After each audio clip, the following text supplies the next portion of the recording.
안 좋은데 왜 낍니까? 우리나라 삼성전자 아하. 지금 오늘 많이 빠지는데 자 일단 제가 얘기해 보죠. 삼성전자 소- 어떻게 됩니까? 이 소식을 보고 전달을 아니, 자꾸 해드리긴 이렇게 해드려야겠고. 웃었다 울었다 만들어요. 네, 예. 근데 조금 슬픈 소식이긴 하지만 한번 네. 짚어보도록 하겠습니다. 이제 삼성전자의 시총이 전 세계 22위를 기록했는데 이제 1년 사이에 7계단 미끄러졌습니다. 아하, 네. 그래서 이제 프라이스워터하우스쿠퍼스가 공개한 2022년 글로벌 시가총액 100대 기업 리스트를 보면요. 이제 한국 기업 중에는 유일하게 100위권 안에 들었어요. 100위권 안에 들어서 22위를 기록했는데 시총은 3,420억 달러로 이제 1년 사이에 890억 달러가 감소를 했고 이제 순위도 15위에서 7계단 하락을 했습니다.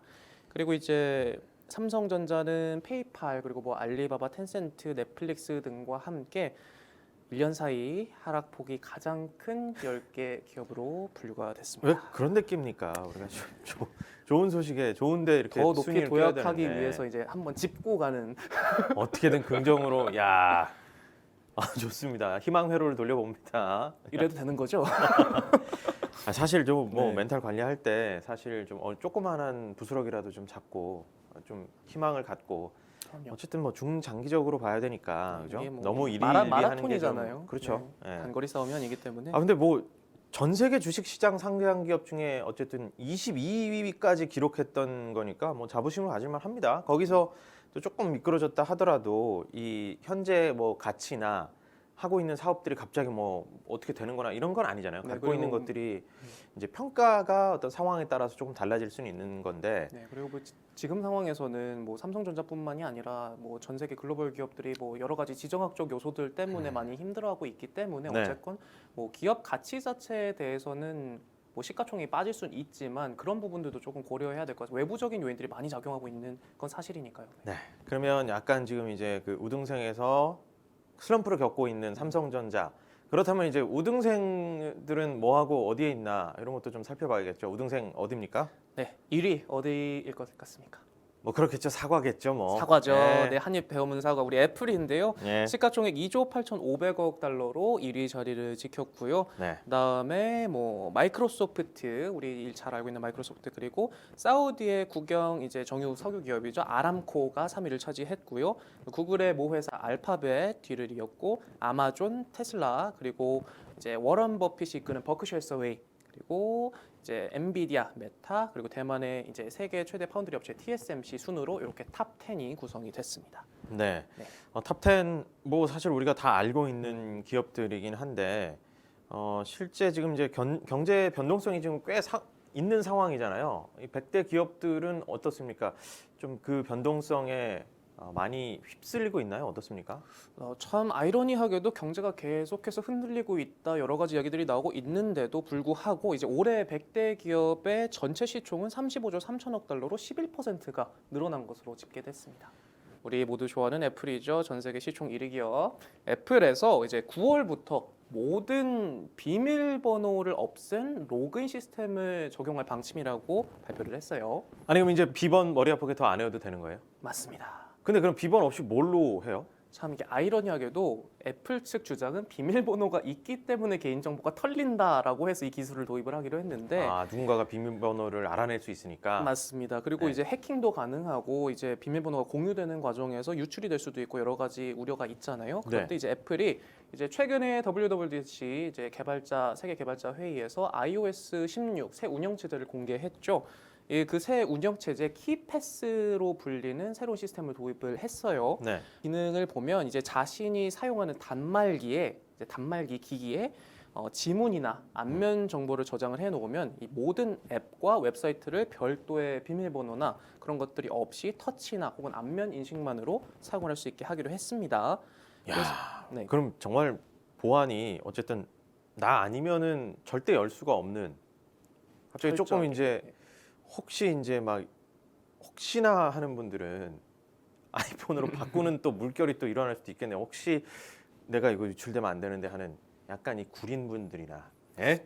그런 분들이 또 악용하게 되면 안 되는데 말이죠. 그런데 이게 또 하나의 트렌드화되고 있어요. 애플뿐만이 아니라 마이크로소프트 같은 경우도 비밀번호를 없애는데 조금 동조하는 추세이기도 하고요. 거기에 관련된 이제 뭐 기술 투자나 그런 것들을 확대하고 있는 방향이거든요. 이제 애플 같은 경우는 이제 이달에 이제 개발자용 프리뷰 프로그램 베타 버전을 출시를 하고 이제 다음 달에 저희 같은 일반 이용자들이 이용할 수 있는 맛보기 형태로 출시를 한 다음 오는 9월 정식 출시를 할 예정이라고 합니다. 네. 네.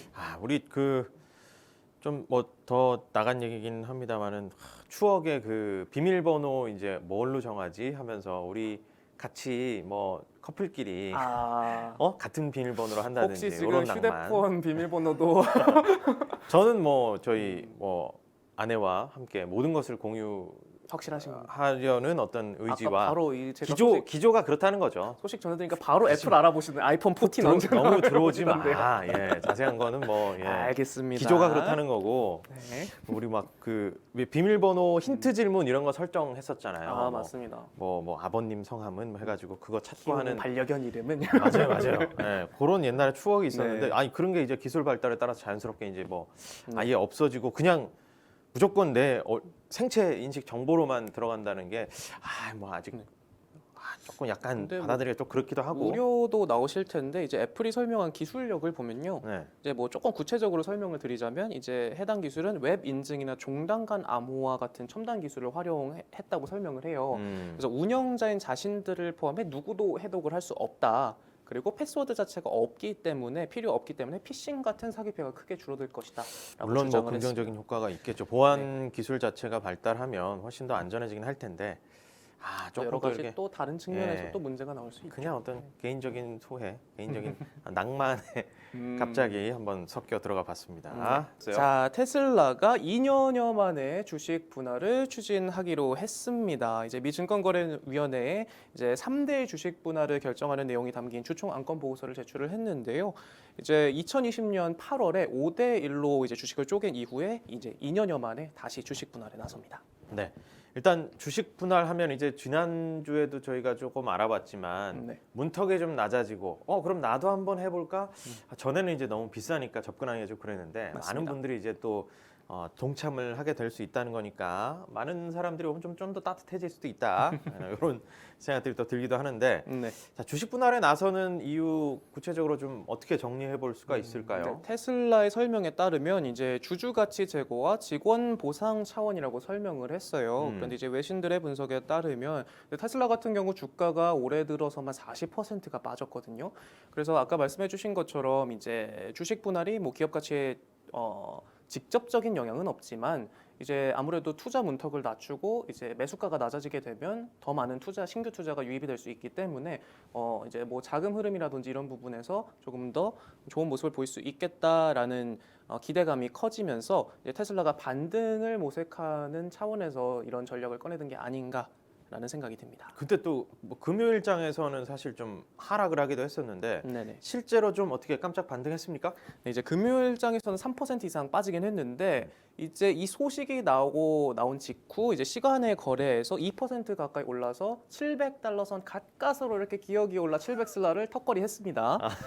700슬라. 그래도 이제 하나씩 올라가고 있어요. 앞자리가 바뀌었어요. 굉장히 긍정적입니다. 희망을 좀 어떻게든 찾아보고 싶어 하는 것 같아요. 저 간절합니다. 네, 그래서 이제 뭐 거래 추이를 보면 이제 가격이 낮아지면서 이제 거래가 활발해지고 이제 주가가 오를 것이라는 기대감이 작용한 것으로 풀이가 되고요. 이제 오는 8월 4일에 열릴 주주총회를 열고 해당 안건에 대해서 논의할 예정입니다. 우리 방송 시작한 지 한 15분 만에 처음 웃습니다 지금. 저도 마음이 너무 불편했어요. 소식을 전해드리는데 임케 미소를 지금 처음 봅니다. 굳은 표정으로 담담하게 전한다고 했지만 수많은 떠오르는 내가 갖고 있는 종목들이 또 많이 떠오르지 비단 않습니까? 저뿐만이 아니라 또 소식을 듣고 계실 시청자분들의 입장을 생각하면 또 너무 마음이 아프죠. 그러니까요. 그러나 뭐 죽으라는 법만은 없습니다. 그럼요. 분명히 또 솟아날 때가 있고 맞습니다. 테슬라는 지금 뭐 어떻게 보면 약간 문턱이 낮아졌기 때문에 한번 또 도전해 볼 수도 있고 또 저가 매수 기회로 보는 시선들도 많이 나오죠. 언제나 이제 뭐 양면이 있기 때문에 맞습니다. 만약에 이제 폭락이다 패닉이다 할 때는 또 반대로 보면 또 진입할 수도 있는 그런 상황으로도 풀이할 수 있겠는데 일단 뭐 완전히 결정된 겁니까? 아니면은 지금 논의 예정이 어떻게 돼 있죠? 이제 8월에 주주총회 때 안건에 붙일 예정입니다. 네.